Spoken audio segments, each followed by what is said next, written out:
In every successful business, there's a story behind it. The journey, struggles, challenges that we take on a day-to-day basis. I am Darwin, a businessman from Cavite. Come and join me as we discover the tales behind the known brands and personalities in our local business world. Welcome to Ganaps.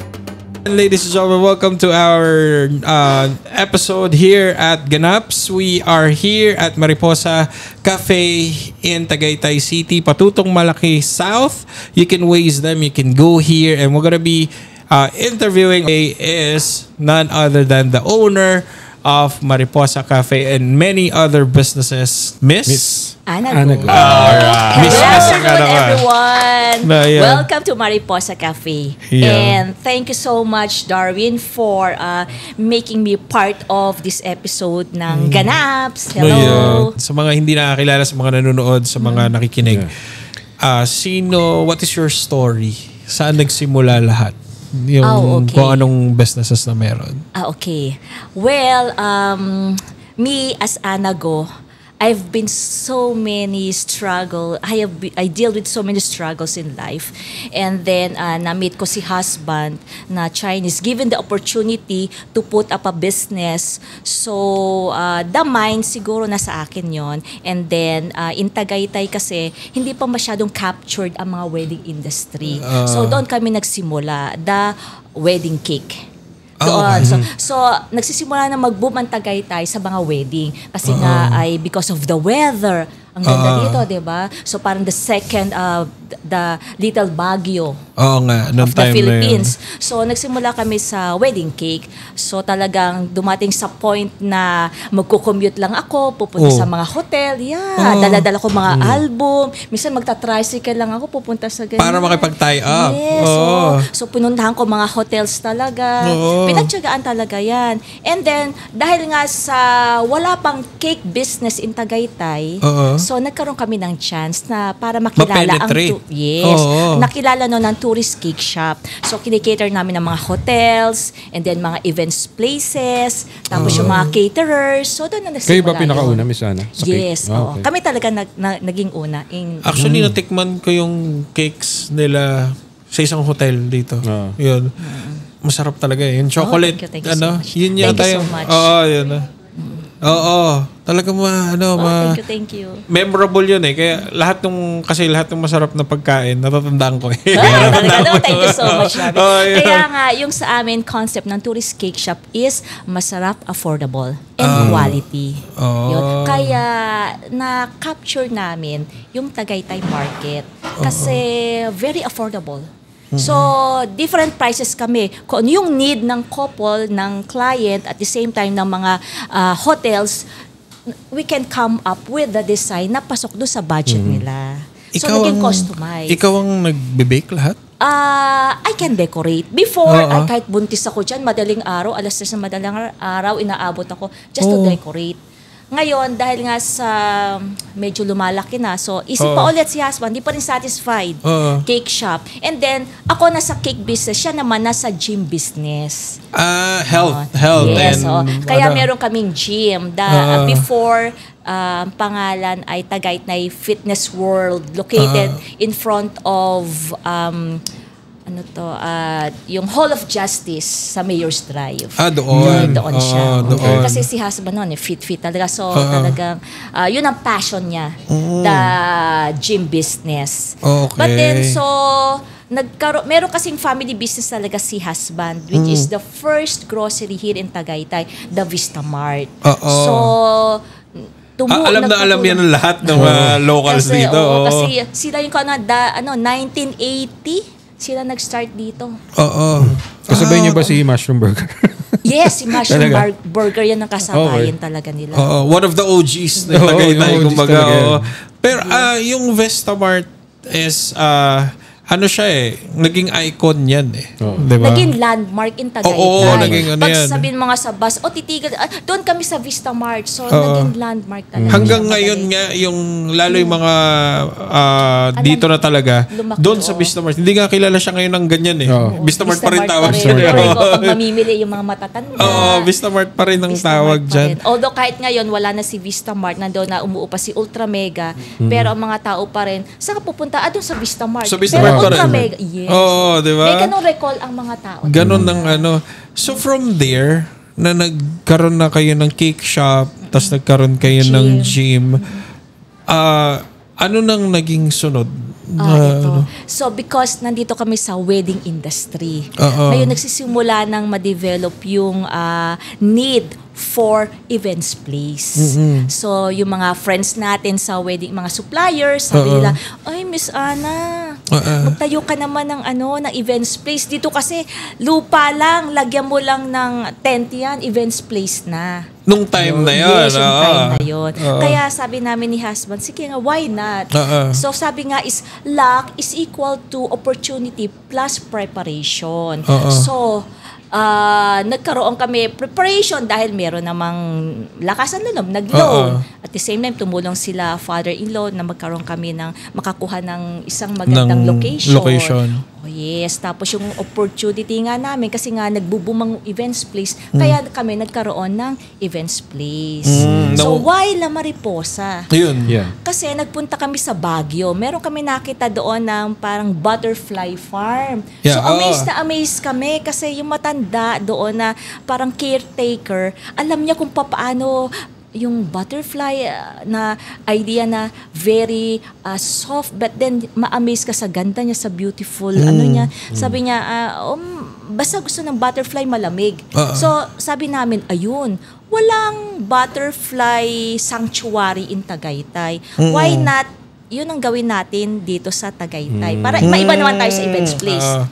But then mahirap pala. Dahil yung matrabaho pala yung process pag-breed ng butterfly itself. So nagkaroon lang ako ng parang landmark dito na malaking butterfly. So yun ang pinupuntahan nila. Kakaiba.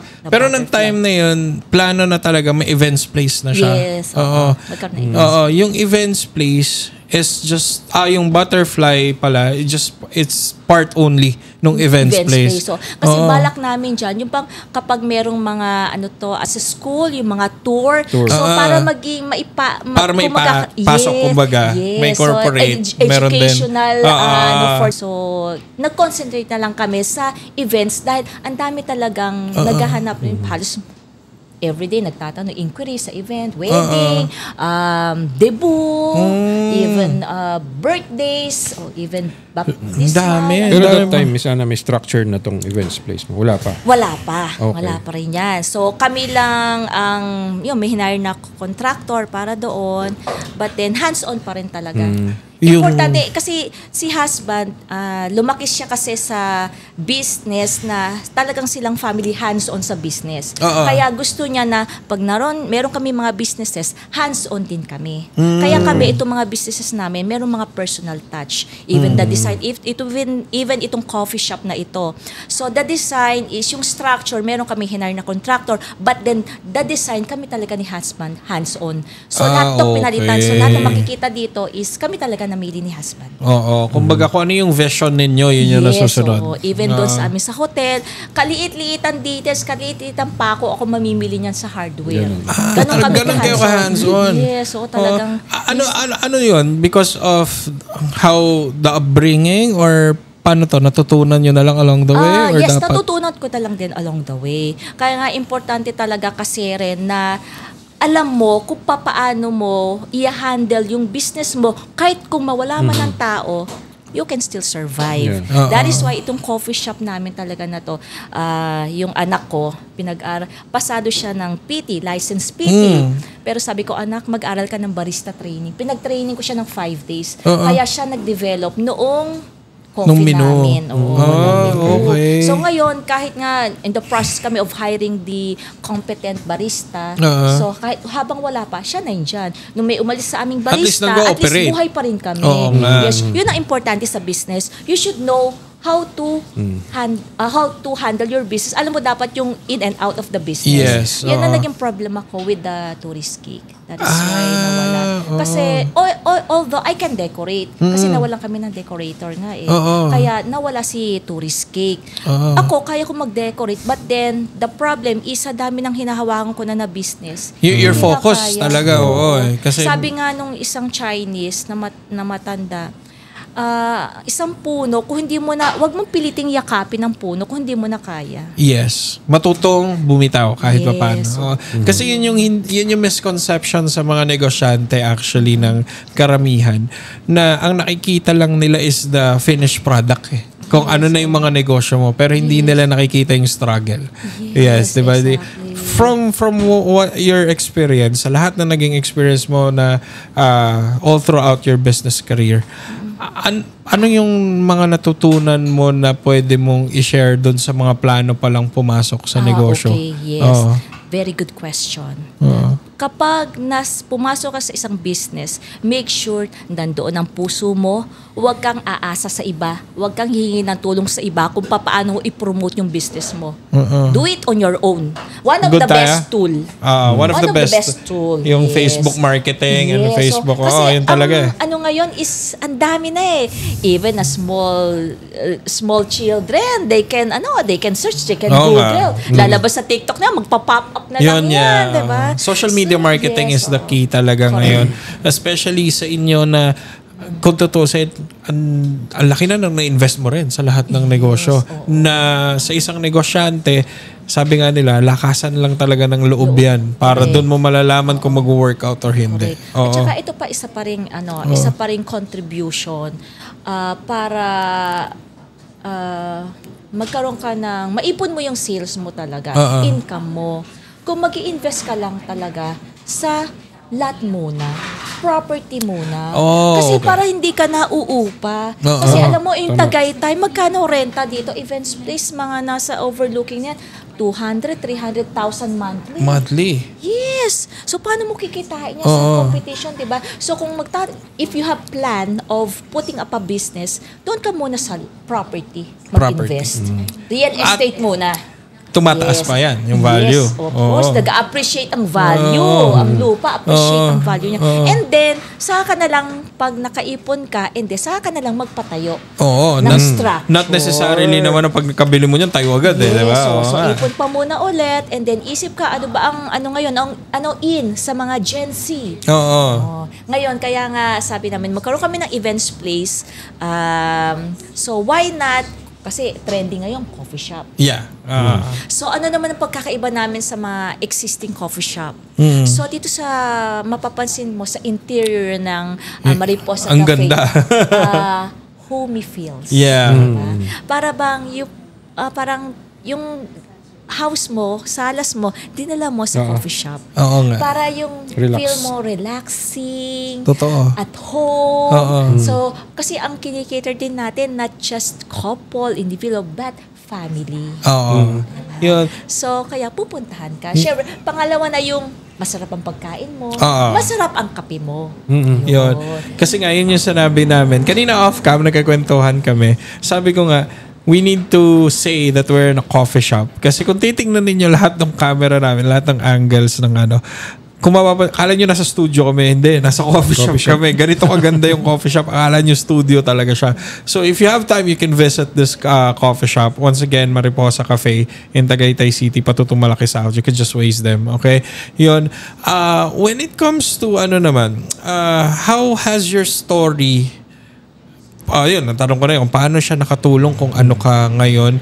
Pero the time kasi, you have so many businesses, paano mo na ma-manage yung time mo? And with that, also with your family rin. Yes, naku. Yan. Nakakapag-gym pa niyan ako ng 1 hour from Monday diba? to Friday. Nakakasumba pa ako niyan. Kanina may yoga ka pa. Yoga. Diba? May Muay Thai pa. Yung time management lang talaga. Sa amin talaga is hawak mo kasi ang oras. Pag ikaw ay business owners, hawak mo oras mo. Hindi ka pag empleyado ka talaga, tali ang oras mo So medyo limited yung time mo, nandoon lang ikaw sa parang you're just in a shell na kailangan mong tapusin yon. And then unlike sa mga business owners, ako nagtatrabaho hanggang minsan 2:00 ng madaling araw. Yun yung hindi alam ng karamihan since ang nakikita din nila is just the output or the finished product of what we have ng mga negosyo. Pero gising tayo hanggang alas 2 ng madaling araw. Non-stop. Minsan na feeling mag-overtime ako pero wala yung bayadan.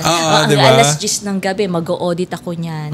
Kasi kailangan mo rin malaman kasi yung It's for your own din business. Kasi Yun syempre yung inventory mo, i-check mo yan. I-check mo lahat yung mga sales, isa-isa yan. Diba? Kasi mawalan ka ng isang coffee, bawas na talaga yung expense mo talaga yun. So, isa talaga yung audit. How do you handle, do you ever feel burned out? Nababurnout ka rin? My inspiration are my children. Kasi, syempre tayo naman mga parents, bakit ba tayo nagpapakahirap sa buhay natin? Para ba to kanino? Syempre sa mga anak natin. So, bawal mapagod? Yes, bawal mapagod. Sabi nga ni husband, we don't have the privilege of resting. Iyon. Ayan. So talagang 7 days a week nandito kami. Hanggang gabi tayo. Wala kaming day off. Day off lang namin ay pag nagkakasakit. Oh my God. Kakasakit. At saka yung December 25 at saka January 1. Yan. Yung family. So sa ngayon pa lang po sa lahat ng nanonood at nakikinig nito, pag-isipang mabuti bago kayo pumasok sa negosyo kasi tama yung sinabi ni Miss Ana na hawak nyo yung oras ninyo pero it doesn't mean hawak nyo talaga buong oras ninyo kasi remember, if you are into business, you need that business for yourself din. Yes. Diba? Yun din talaga yung Pero dumating ba yung time na parang hindi mo alam yung gagawin mong sunod?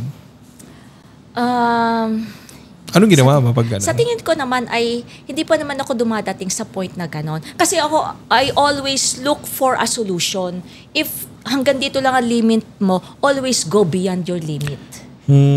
Do not stop there. Kapag feeling mo nag-give up ka na, hindi, I should, kasi isipin mo, maraming umaasa sa akin. Not just my family. Andyan din yung aking mga employees. Yeah. Kasi iisipin mo rin sila eh. So you give,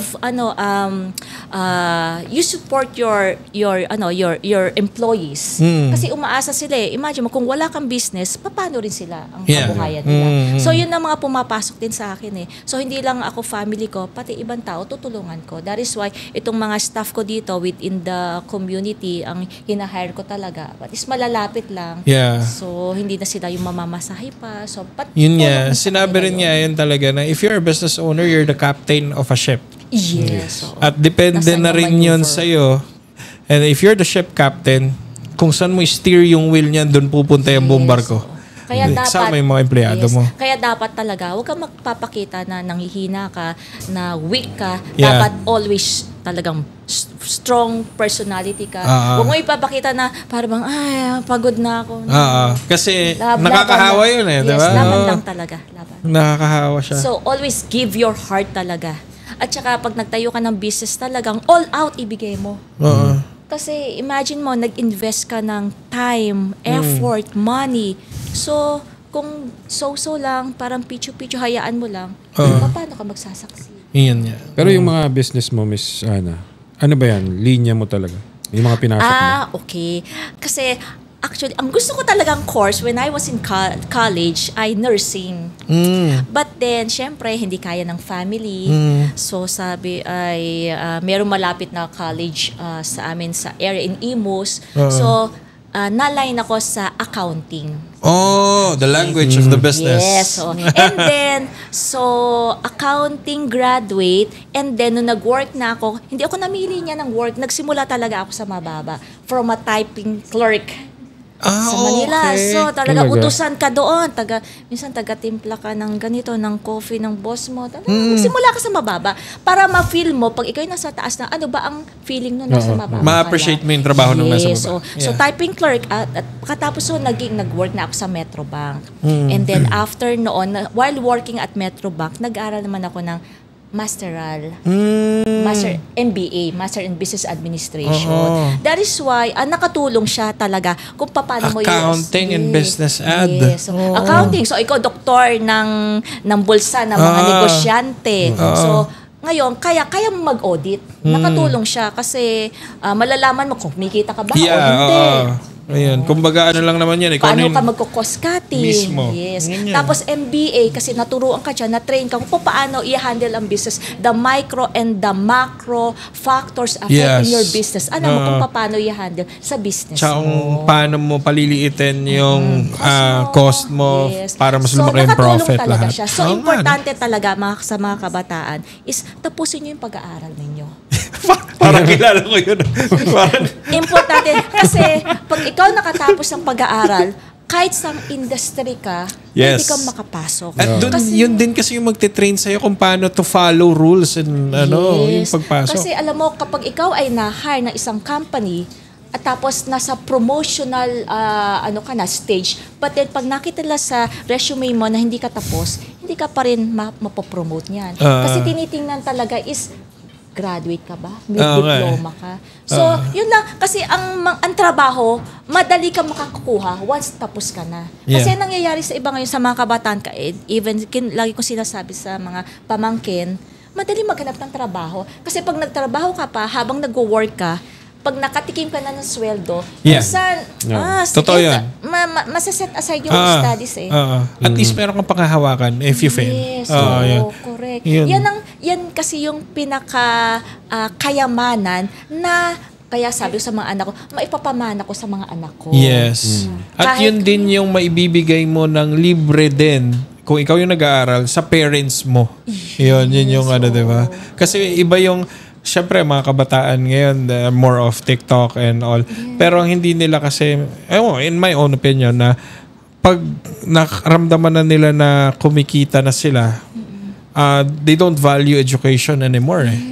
No, which is, ang hindi nila naiisip, they can give that as a gift to their parents na nagtapos sila. Yun yung At saka, nirilan yan it's something na treasure talaga na hindi mananakaw sa kanila pag nakatapos ka ng pag-aaral.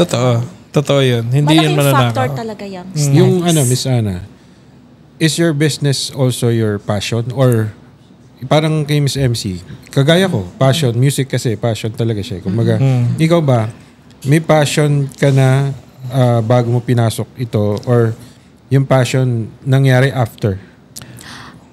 In business talaga ako. Yung Yun na business, talaga. yung buong passion Yun na mo. talaga yung passion mo.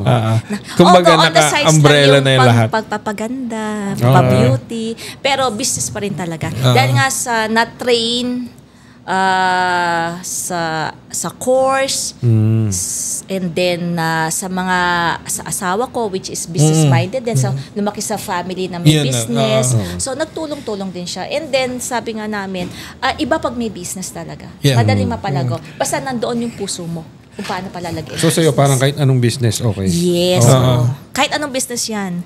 Kasi yun Basta talaga, yung dapat malawak ang ano mo eh. Hindi ka limited. Para ba, itong business ito dito lang ako. Pero hindi, dapat kaya mo eh. Kasi kung na doon lang nakalimit ang mind mo, what if pumasok yung mga different struggles, obstacles na yan, paano mo i-handle kung hindi naman talaga yun, parang napilitan ka lang. How do you handle obstacles pala? Alam ba, may nandyan na, problema. Ako kasi I don't consider any mistake as a failure, but it's an education. So, obstacle, para sa akin, it's part of life ng bawat tao. Kapag wala kang problema, magtaka ka na yan. Kasi para bang walang purpose ang buhay mo. So, for us to grow better, syempre, dyan tayo kasi mas titibay, dyan tayo mas mamomold, dyan tayo mas lalong tatapang talaga sa mga obstacles na dumadating sa buhay natin. So yung mismong operations lang talaga yung may employees ka. Meaning, for example, here, barista, ganun. Pero the back-end, majority back-end ng is talagang ikaw lahat. Yes. Wow. Yung mga sa frontliner, sila lahat. Yan. But behind ako lahat yan. Pati purchaser, ako na rin yun. Mamaya mamimili pa ako sa Robinson. Bibili ako ng mga kailangan nila. Talagang siya. Hands-on ka talaga. Hands-on, oo. Hindi ka pwedeng mamili talaga ng trabaho. Minsan nawalan ako ng dyan sa events place, gardener. Ako nagwawalis to ng buong garden. May dumating na kliyente. Sino po may-ari po nito? Ay, ako po. Kayo po. Titignan mo lang ulo hanggang paa. Ay, ganun. Oo. Kaya ako, nag-umpisa noon, ay lagi na ako nakapusteryosa. Pero hindi pa rin talaga, hindi ka dapat mamili. Kasi minsan kinakailangan busy ang mga staff mo. Katulad noon, sa hotel, may mga basa. Kaysa naman madisgrasya mga tao, takbo na, kuha ng map. Umap ka. Oo nga. Sa ngayon, so dami mong ginagawa as in 7 days a week. Sabi mo na nandito ka sa business lahat. How do you rest? Ayun Ang rest ko, ang pantanggal talaga ng stress ko lang, yung 1 hour ko sa gym. And then, pag uwi ko sa bahay, manonood lang ako ng Netflix. Para bang, marerelax na yung mind ko. Kahit mga isang oras lang. Kasi syempre, ako pa rin ang driver. Ako susundo niyan kay husband everyday. Susundo ko sa grocery. Tapos pag ang mga bata may check-up, ako pa rin yung driver niyan. Pag may activity sa school, ako pa rin ang pupunta. So, dito naman, dahil nga ako na yung nag-establish ng inventory auditing. So, pwede ko siyang iwanan sandali. At the same time, hire the right people na pagkakatiwalaan. Kasi ito nga sabi ko sa mga staff ko, empleyado ko, ayoko sa lahat yung malikot ang kamay, hindi honest, at walang respect sa mga amo. Yun lang namang factor na yun. How do you hire people? Referral ba yan? Or yung iba referral, online? yung iba magsasubmit ng resume through online. So sasalain mo na namin yan ni husband. At saka siguro dahil nga sa matandaan na kami, dahil ang dami na ring na encounter na mga tao, you talk to different people kasi matututo ka sa lahat ng mga tao kausap mo. Even yung mga kausap mo lang magbabalot yan. O kausapin mo lang yan, di ka mamimili ng Yun mga niya. tao. Totoo yan. Totoo. Marami ka matututunan. Marami ka matututunan. So, ngayon sa pag-assess during the interview, malalaman mo na personalidad ng isang tao. Alam mo na agad yan. Pag makikita ko, mataray ito. Mukhang mas matapang pa to kaysa sa akin. Mukhang mas amo pa to kaysa sa amo. Kawawa ng empleyado. Alis ko na yan. So, importante talaga is right people. Kaya ngayon, kahit dahil nga meron naman akong sa events place, meron akong mapagkakatiwalaan na tao. So kahit wala ako dyan during the event, alam ko na tatakbo ang event. Pero the booking process of the events place, ikaw ang si husband. Okay. Pagdating naman sa Facebook, sa page, si husband na sumasagot dyan. Kaya hindi ko pwedeng buksan. Kasi pag nabuksan na, hindi niya na mababalik kayo, magagalit, mag-aaway kami. So siyang makikipag-usap talaga sa mga client. Paano niya mapapupunta ang couple dito sa venue? Yan ang forte niya. And then, pag pumunta sa events place, halos planchado na. Titingnan na lang in actual yung events place. Kumbaga meron din kayong division of work. Yes. Kumbaga siya yung frontline. Ikaw yung system na nag-aayos sa back end. Yes. Para mangyayari, ako yung implementation, ako yung action doer. Okay. Perfect combination. Yes. Kaya nga, dito sa coffee shop, alam mo yung mga design ito, pag kami mamimili, nag-aaway pa kami sa Wilcon yan. Doon kami nagbe-brainstorming. Siguro sabihin ng mga, mga staff, ano ba naman ito, mag-asawang to, dito pa mag-aaway-aaway siya. Ganun talaga. Brainstorming kami lagi niya. Kaya ngayon, nagka-come up kami with the magandang design. Design. Yun yan. I have one question, Miss Ana. Kasi kami, supplier kami, kayo, venue, di ba? Ano yun? Talagang venue lang ang pinoprovide nyo or meron kang all-in? Meron din kaming all-in package. Okay. Kasi alam mo ngayon, ang mga couple din, not just events place lang. Gusto na kasi nila yung hassle-free. Kasi alam mo kung bakit? Sa dami na suppliers ngayon, hindi nila alam kung sino ba yung legit o hindi. So, kung ikaw ay ka-tie up ni venue, alam nila na, magagaling tong mga suppliers na to. Kasi kami mga venue, hindi basta-basta na supplier lang kukuhanin namin. Gusto rin namin na dahil meron ngang nakaset na parang culture or image si La Mariposa Events Place. That is why yung amin din mga accredited suppliers, yung alam din namin na ka-team namin.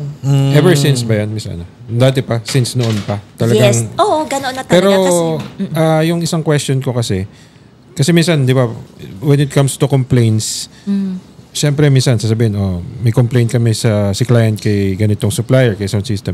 Parang never ko pa kasi narinig na may complaint sa isang venue. Nangyari ba sa yun? Walang nangyari. Wala pa naman. Kasi alam mo kung Oo nga, bakit? no? Di ba? Kasi yung gumagalaw sa team, nasa mismong event or coordinator, sound we system. work as a family. Oo. Itong mga accredited kong suppliers na to.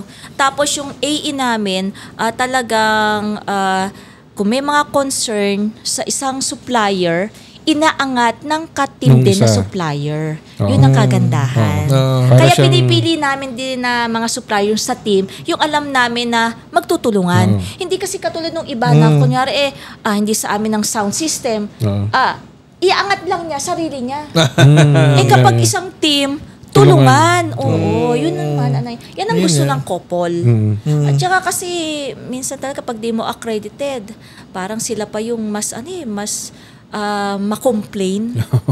At saka sila yung pinapahirapan pa yung couple minsan. Hindi katulad dun nasa team, Alam nyo nang kung paano gagalaw din yung bawat isa. kikilos. Kaya very smooth. Magugulat na lang si couple.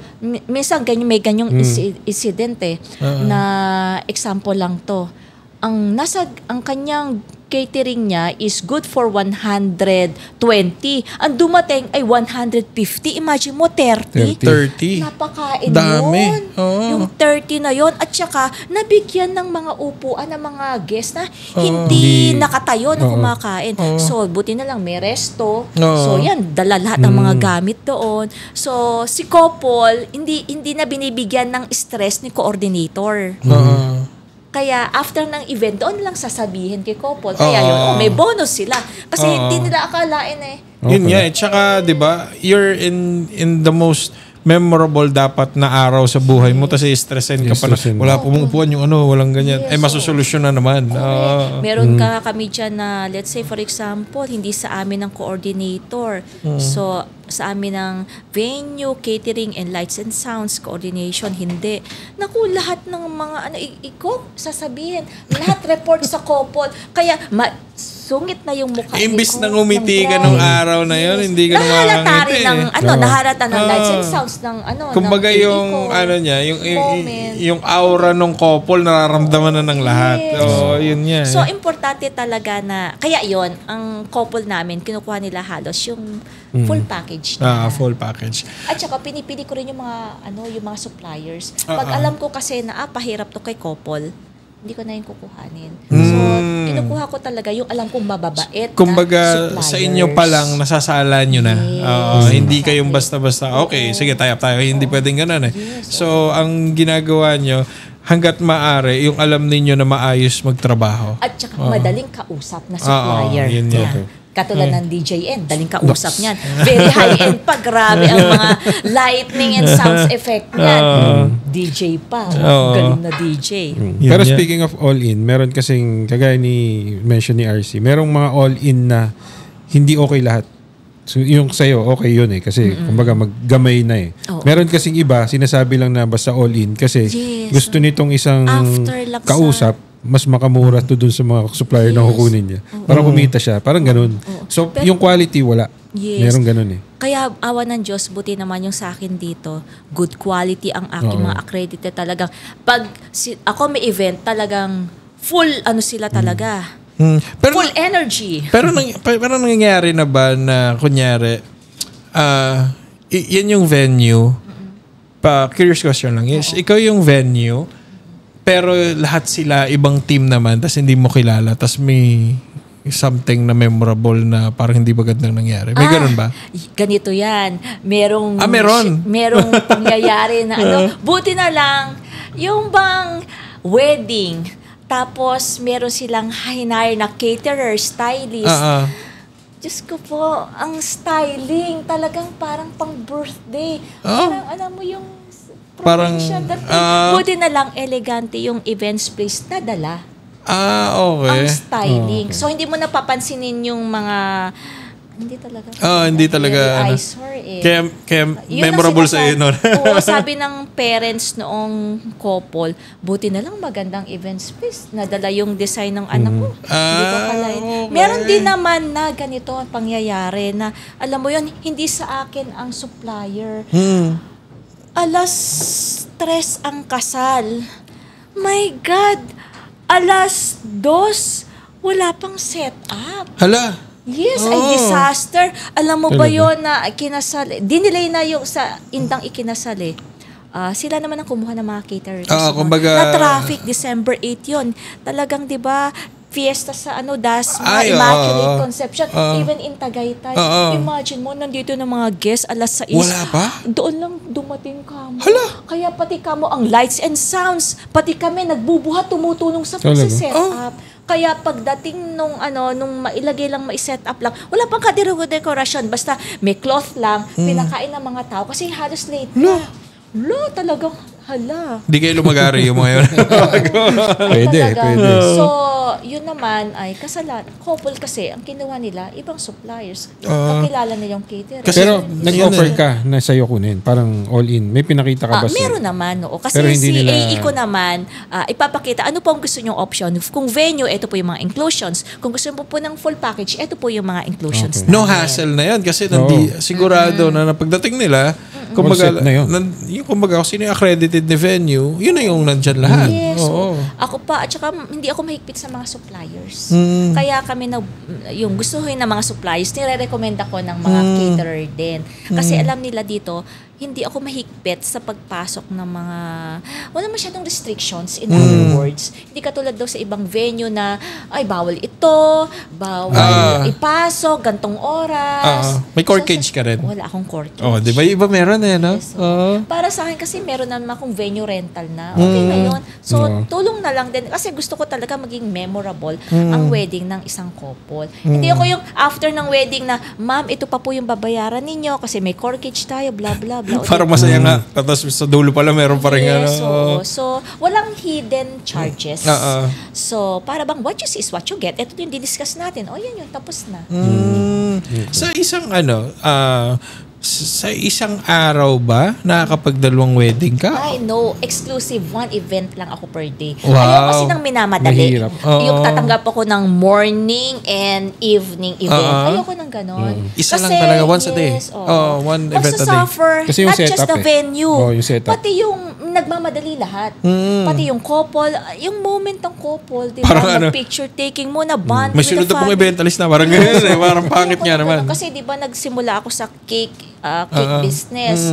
So, alam mo yun, na-experience ko yan dito sa isa sa events place na for just 2 hours, magsaset up ang caterer, lahat-lahat, sounds and lights, even the cake. Diyos ko, ngarag ka talaga. Oo nga, no? Kasi halimbawa yung styling. Kasi yes, sa styling. Tsaka ang gulo nun, ang daming tao. Nagmamadali lahat.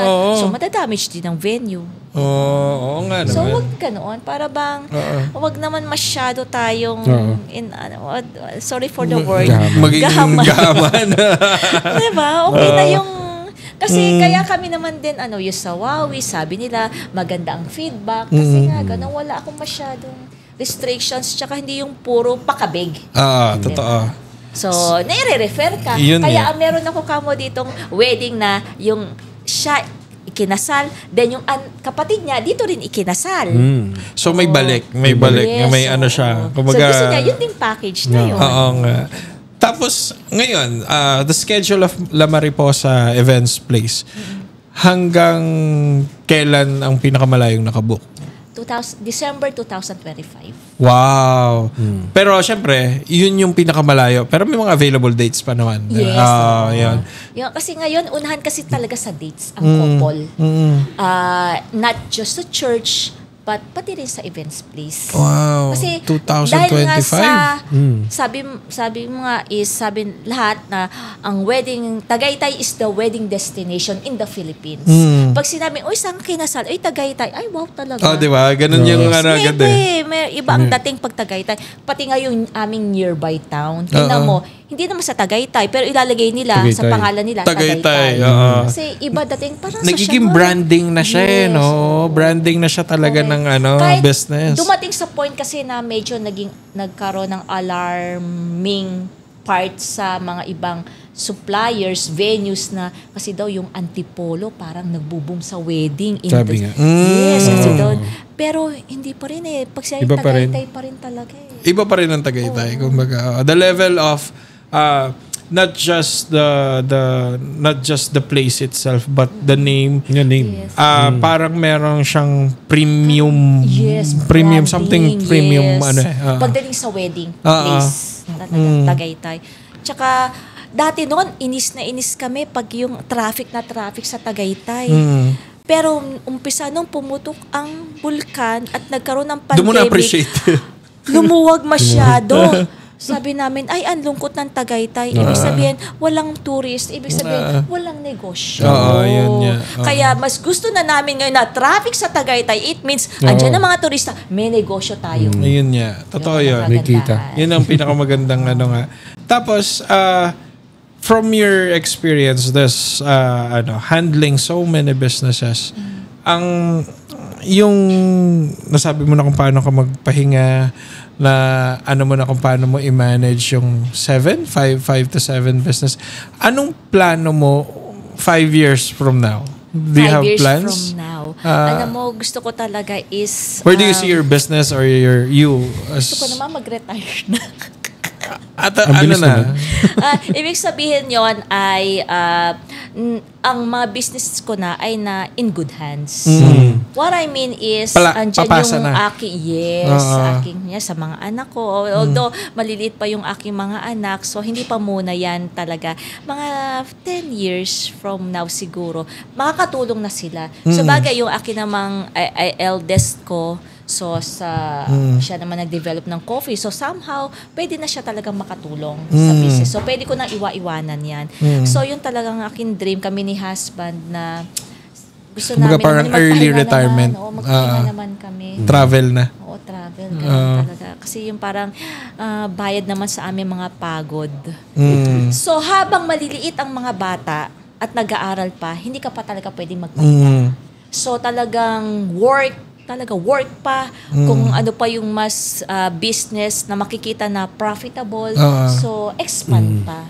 So gusto ko nga dyan talaga into franchising itong coffee shop Yung aking goal na sana 5 years from now makilala ka, pwede na kami makapag-franchise From there. Yes. Oo nga naman. Thinking cafe. big. Kumbaga. Yes. Going big and going there soon. Mga in 3 years, pwede na. Yung iba ka 1 year lang, pero franchise na, di ba? Masyado pang hilaw. Gusto ko talaga yung fully ripe. Yung totoo. alam mo na yung in and out of business. Kasi parang kailangan mo rin tulungan yung franchising mo. Kailangan niya rin And mag-succeed. that's another story na. Pag yan nangyari, na yan, ibang na ulit yan. So makatulong ka naman din. And then yung name mo, yung parang, lahat naman nagsimula talaga sa mababa, sa maliit, and then continue dreaming, aiming for big. That is why, laki ka. For the kids, especially the Gen Zs nowadays, generation nila to ngayon and then they're planning to start a business. What is your advice? For me, kung nasaan yung passion nyo, doon kayo, go for it. Whatever it is, whatever the obstacles that lies between you and it, if it is noble and consistent with God's kingdom, always put God in everything that you do. And then, nandun yung iyong desire, passion, and then, ma-achieve mo yung mga gusto mo sa buhay. Kung ano man yung goal nyo, kung ano man yung business na gusto nyong itayo, basta nandoon yung full heart, passion, mahalin nyo talaga. Tanggapin nyo kung ano man yung mga struggles, yung mga, kung merong mga magda-down sa inyo, naku, hindi yan kikita. Pero sa tingin mo ay talagang andoon ka, andoon yung passion, go for it. Do not stop or do not limit yourself into this. Tsaka mag-aral na mabuti. Yes, yun nga sinabi ko, magtapos ng pag-aaral. Kasi pag nakatapos ka ng pag-aaral, you can go anywhere. Meron ka ng parang pinaka-seed. Yun ang seed mo, yung pag-aaral mo, and then you will grow, you will prosper. Wow, that's good. Mas nakilala natin ngayon si Miss Ana, the person, just one of the person behind, kasi husband and wife sila. Tandem sila, partner talaga sila. This is just one side of all the businesses of Mariposa Coffee Shop, La Mariposa Events Place, Fit and Right Gym. Fit and Right Yeah. Gym. Ano pa po yung iba? The Wing and Ang dami. Rib restaurant, and we have also our parlor and our ticketing office. Yan. So napakadami yung business. Very inspirational talk and ang dami nating natutunan. And sana kayo din, lahat ng nanonood at nakikinig, we would like to thank you, ma'am, for Thank you so much, giving also, us your Darwin. time for this. And anything to promote sa ating mga nakikinig, mga Nanonood. ano, sa Yes. lahat po, yung address ng ating mga Yes, ano. please do visit Mariposa Cafe. We have our Instagram page, Facebook account. We have also, ano pa ba yun? So the page, La Mariposa Cafe, please do visit us from Monday to Sunday. From Friday to Saturday, we are open from 10 a.m. till 12 midnight. Oh, I can assure you, okay siya. our Tika. coffee here, you're gonna love it. Yeah. Yun. Yan. Hope to see you soon. Yun. Yeah. Tapos sa booking po ng La Mariposa, ano? And okay, for La Mariposa Events Place, we still have slots, and our is really affordable. No corkages, open to all suppliers, with no restrictions. At the same time, very affordable rate. So please do visit La Mariposa Events Place page and our IG account. Okay. Yun po. Tapos, anything to other plug? Wala na, yun na lang yung mga business. Yes, Mga oo. Facebook, search na lang nila sa Facebook. Yes, search na lang po nila. La Yeah. Mariposa. Nasa Waze naman po kami. Okay. And then, yung sa gym, we have also our Fit and Right. Fit and Right Gym. We are open Monday to Friday. We have Zumba session, yoga session, Taibo, Muay Thai. So please, check nyo lang po yung page din po namin. Yun. Fit and Right Ang busy. Gym. Ang busy. Oh, ni Miss Ann. busy. Masyadong busy Siya yung nakilala namin na mayaman na nagpapayaman pa. Oo. Thank you so much, pare. Love you, pare. Sana all. Love you, Mare. Ayun. Sana marami po tayong natutunan dito sa episode naming ito. At maraming salamat po once again sa inyong pakikinig at panonood dito sa Ganaps. Ganaps. Again, my name is Darwin together with... DJ Dance. And Anago. Maraming salamat po. And thank you! Thank you so much.